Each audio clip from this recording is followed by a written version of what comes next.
certitude aveugle et impossible remise en question, le piège des biais de raisonnement.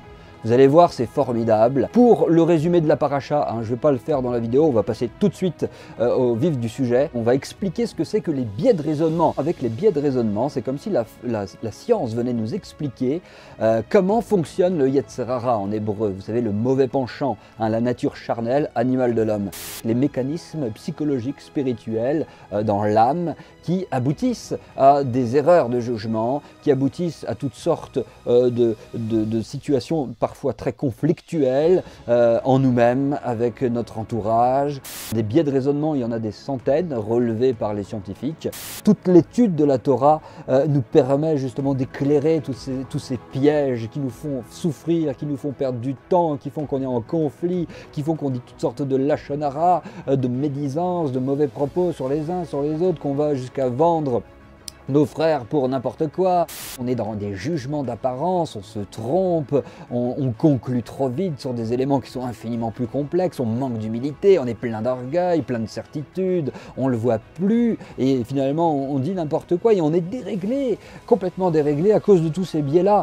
Mais la Torah, comme dit Paul, c'est cette lumière, ça va éclairer tous ces biais, ça va nous aider à les identifier et à ne plus tomber dedans et à aider notre prochain à faire attention et à faire de même, à éclairer ses propres biais à lui pour qu'il puisse prendre du recul et se repentir et faire teshuva et se dire « moi je me suis fait rouler par tous ces biais-là, par tous ces mécanismes qui existent, que la science aujourd'hui révèle, qui sont révélés dans notre paracha, on assemble les deux ici et on a une formidable place spirituelle pour nous faire grandir et pour atteindre cet objectif, un des objectifs principaux qui prime dans l'étude de la Torah, c'est de nous rapprocher de Dieu. On va répandre la lumière de la Torah, et la lumière, c'est comme une lumière dans une pièce, ça éclaire. Lorsque la lumière de la Torah, elle est là, les choses sont éclairées. Même en période d'épidémie, de pandémie mondiale, de ce qu'on veut, peu importe. Yosef, c'est cela. Ivrit, en hébreu, l'hébreu, c'est cela. On dit que l'Égypte s'appelait la maison d'esclavage, mais Yosef, c'est l'homme libre en vérité. C'est lui qui apporte la liberté autour de lui. Et peu importe tous les problèmes qu'il peut y avoir. Il y en a qui vont dire dans cette crise sanitaire, et comme dans toutes les autres, il y en a qui vont dire le vaccin, attention, il ne faut pas le prendre, il faut le prendre. Admettons que le vaccin est vraiment dangereux. Peut-être, certainement, d'après plusieurs, il est dangereux. À l'heure où je parle, le vaccin pour la Covid-19, il y a beaucoup de scientifiques qui vont dire que c'est très dangereux. Il y en a d'autres qui vont dire mais non, c'est pas dangereux, etc. Des experts disent c'est dangereux, des autres experts disent mais non, il n'y a pas de problème. On verra dans plusieurs années ou pas, on verra, mais en tout cas, admettons que on va prendre un cas, admettons qu'il est vraiment dangereux et qu'il y a beaucoup de morts du vaccin. Yeshua, il viendra dire, croyez-vous, on reprend la parabole de Yeshua, il dira, croyez-vous que ces gens qui sont morts du vaccin étaient plus pécheurs que ceux qui n'ont pas pris le vaccin ou qui ont pris le vaccin et qui ne sont pas morts? Parce que d'autres qui vont prendre le vaccin, ils ne vont pas mourir, peut-être, aucun problème. Il dira, non, mais je vous le dis, si vous ne vous repentez pas, vous périrez tous également. Voilà ce que dit Yeshua par rapport à cette histoire de vaccin, par exemple. Et c'est étonnant qu'on n'ait pas ce discours-là parmi les croyants. Il y a un esprit très dangereux qui existe actuellement et qui veut nous disperser et enlever notre esprit, notre concentration des choses de Dieu pour les focaliser sur toutes sortes de sujets liés au masque, au Covid, au complot, au vaccin, etc. Et c'est très dangereux. Et je parle d'un esprit parce que la plupart des personnes sont complètement pris dans le piège et sont même inconscientes et collaborent avec cet esprit de manière même inconsciente. Donc je ne vise aucune personne, c'est cet esprit satanique qu'il y a là et qui travaille. Et par exemple, ils vont vraiment dire les vaccins, ils vont focaliser notre attention alors que le Yeshua, il vient, il va confirmer ce qui va se passer sur le terrain. Des gens vont prendre le vaccin, ils vont rien avoir. Des gens vont prendre le vaccin, ils vont mourir. Des gens ne vont pas prendre ce vaccin et ils vont mourir quand même. Et des gens qui ne vont pas prendre ce vaccin, ils vont aussi bien se porter. Il va y avoir tous les cas. Alors quoi, on explique comment là? On ne peut plus expliquer. C'est bien la preuve qu'on est complètement... on ne connaît rien à ce qui se passe en vérité. Et la vraie solution, on peut se dire, c'est quand même d'avertir un minimum. Non. La vraie solution prioritaire, je ne dis pas qu'il ne faut pas avertir si vraiment on est convaincu qu'il y a un danger quelque part, évidemment. Mais prioritairement, le croyant, lui, il doit se rappeler que ce qui sauve de toutes les maladies, de toutes les morts, c'est la repentance et la connexion complète et constante avec Dieu, dans les choses de Dieu, exhortation, faire de sa parole les délices continuellement, etc. Combien de témoignages on a vu de personnes qui étaient même tellement affairées dans la Torah, dans les choses de Dieu, que tous les problèmes, tous les pièges et toutes les maladies ne les ont même pas atteints. Ils sont passés comme au travers le feu dans toutes ces choses-là. Pourquoi? Parce qu'ils étaient repentis avec Dieu. C'est ça qu'on doit annoncer en tant que disciple du Messie, disciple des Chachamim. C'est quand même incroyable. Yeshua le dit. Croyez-vous que c'est les vaccins qui les ont tués ou qu'ils étaient plus pécheurs parce qu'ils sont morts des vaccins? Non, je vous le dis. Mais si vous ne vous repentez pas, vous mourrez tous. Voilà ce que dit Yeshua. Il nous dit, on voit dans les actes, on voit dans les évangiles, ils partirent et ils prêchèrent la repentance. On doit dire à tout le monde que si les gouvernements, par exemple, qui font du mal au peuple, les vaccins, les maladies, les ceci, les cela, les guerres, ce sont nos fautes parce qu'on n'est pas repenti. Le mal agit, le mal a de la puissance, comme disent les sages. Le serpent, on lui redonne des jambes avec nos fautes et il se met debout et il continue à travailler.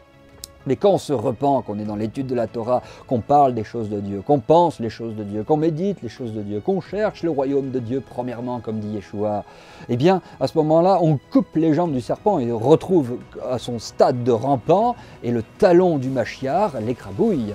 Hein, et ça, c'est très très très important. Je pense qu'on l'oublie beaucoup dans les crises de la fin des temps, et il y en a beaucoup qui se font avoir, qui se trahissent les uns les autres, comme dit Yeshua, beaucoup se trahiront, beaucoup succomberont et se trahiront les uns les autres. Il le dit Yeshua, et c'est cela, c'est-à-dire que face à toutes sortes d'événements qui vont mettre à rude épreuve notre chair, nos certitudes, bien là on va voir où se situent les gens. Il va y avoir une séparation entre ceux qui étaient charnels et ceux qui sont spirituels, les vierges folles et les vierges sages. Pour remédier à ce problème de la chair, ce n'est pas à tomber dans tous les biais de raisonnement, ce n'est pas tomber dans toutes ces théories qui circulent, c'est de fournir le vrai travail dans le vrai endroit, c'est-à-dire se repentir, étudier, diffuser la Torah, diffuser l'Évangile. Yeshua nous a donné un exemple à suivre pour se comporter face à tous les potentiels ennemis qu'il y a autour de nous, que ce soit au niveau du gouvernement, que ce soit au niveau de catastrophes en tout genre qui vont pouvoir arriver, de crash financiers, écologiques ou même de complots réels qui existent. Yeshua il nous montre une ligne de conduite à tenir et il nous dit de prêcher la repentance, de prêcher l'Évangile, de prêcher qu'il y a un Dieu qui contrôle tout ça et que ce sont des fautes, uniquement nos fautes qui amènent ces choses-là et que si on fait une bonne teshuva, une repentance et qu'on amène nos frères et sœurs à aller dans ce chemin-là, c'est là qu'on va adoucir les décrets et que tous les complots de ce monde ne pourront plus rien faire. Et ça, c'est quelque chose de trop important. Le carburant des complots, toutes ces catastrophes et ces guerres et ces souffrances qu'on voit et ces vaccins qui peut-être sont dangereux, pas dangereux, bon, toutes ces choses, elles sont possibles et elles peuvent venir nous impacter uniquement à cause de nos fautes. Il faut se repentir. Et quand on étudie la Torah, c'est le spotlight de Dieu qui vient, qui éclaire à tous les biais qu'on peut avoir, toutes les zones qu'on peut avoir de traviole. Si on prie, bien sûr je parle d'études, mais je parle de prière, de discussion avec Dieu régulièrement, d'analyse, d'introspection. La tefila, en hébreu, ça nous parle aussi d'analyse, d'auto-jugement, très très très important au quotidien, et de faire un travail véritable dans ce sens-là. Ça va enlever, on va être complètement intouchable par rapport à tous les maux de ce monde. C'est des promesses de l'Éternel. Et plus on va travailler dans ce sens, plus le Messie va arriver pour mettre de l'or sur cette terre d'une façon beaucoup plus douce. Hein, mais si on ne fait pas ce travail, ça va faire mal. Et les croyants qui ne font pas ce travail, il faut le dire, ils participent à donner le carburant au Satan et à faire en sorte que ça va être très dur, que ça va être qu'on va avoir des souffrances cruelles, parce que nous sommes un corps. Et ceux qui ne font pas leur travail, eh bien, ils participent à affaiblir le corps et à faire en sorte qu'on va beaucoup souffrir tous. Et donc c'est une responsabilité commune qu'on a. Vaccin, pas vaccin, si je suis avec Dieu, il y a un témoignage qui est connu d'un grand homme de Dieu des siècles passés qui était en train de... il est carrément avec son ami, il y avait une espèce de... C'était une maladie extrêmement contagieuse, une peste, je ne sais plus, j'ai plus le nom en tête, c'était une peste, une maladie contagieuse. Personne n'osait enterrer parce que c'était très très très très dangereux. Et lui, il était tellement rempli de l'esprit de Dieu, connecté au Mashiach, qu'avec son collègue, il enterrait tous les cadavres. Et il n'avait rien du tout. Hein, la maladie ne pouvait pas l'atteindre. Et ça, voilà, mes amis, le remède. La maladie ne l'atteignait pas. Pourquoi ? Non, il n'était pas en train de dénoncer les gouvernements, de mettre notre focus sur les gouvernements, sur les complots. Non, cet homme-là, quand vous lisez sa vie, alors qu'il était en période de guerre, etc., qu'il y avait toutes sortes d'injustices et de complots peut-être, eh ben lui, il emmenait tous ceux qui étaient avec lui, il l'emmenait à considérer Dieu, le Machiar et l'esprit de vie qu'il y a en Machiar et qui repousse tous les complots, toutes les maladies, tous les vaccins. Quelqu'un qui est enraciné dans la Torah, dans la parole, dans l'évangile, qui est collé et qui pense qu'aux choses d'en haut, qui est principalement dans les choses d'en haut, comme demande le Messie, assis au pied du maître, qui reçoit, qui boit sa parole. Quelqu'un qui est dans cette dynamique-là, il peut prendre le vaccin demain, ça va rien lui faire. Il peut aller avec quelqu'un qui a le coronavirus, rien du tout. Ça va être repoussé par l'esprit de vie qui agit, qui est déployé en lui, qui transpire, qui sort des pores de sa peau et rien ne va l'avoir. Il met un vaccin, même s'il y a quelque chose de mauvais dedans, ça va être détruit par l'esprit de vie qu'il y a là-dedans.